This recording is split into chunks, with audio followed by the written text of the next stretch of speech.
केंद्रीय मंत्रिमंडळाची आज बैठक होणार आहे। पंतप्रधान नरेंद्र मोदींच्या नेतृत्वाखाली या बैठकीचं आयोजन करण्यात आले।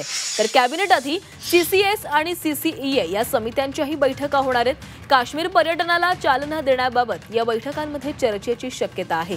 पंतप्रधान नरेंद्र मोदींच्या नेतृत्वाखाली आज सकाळी 11 वाजता केंद्रीय मंत्रिमंडळाची बैठक होणार आहे। पहलगाम दहशतवादी हल्ल्याला 1 महिना पूर्ण झाल्यानंतर ही बैठक होत असून काश्मीरमधील पर्यटनाला चालना देण्याच्या उपाययोजनांवर बैठकीमध्ये चर्चा होण्याची शक्यता आहे। या बैठकीपूर्वी सीसीएस आणि सीसीईए या समित्यांच्या बैठका देखील होणार आहेत। ग्लोबल आउटरीच मोहिमेसाठी देशभरातून गेलेल्या खासदारांनी सादर केलेल्या अहवालांवरही आढावा घेतला जाण्याची शक्यता आहे। तसंच सध्याची देशांतर्गत आणि सीमावर्ती सुरक्षा परिस्थिती, भविष्यातील धोरणात्मक पावलं यावरही बैठकीत चर्चा होणार असल्याची माहिती मिळते आहे।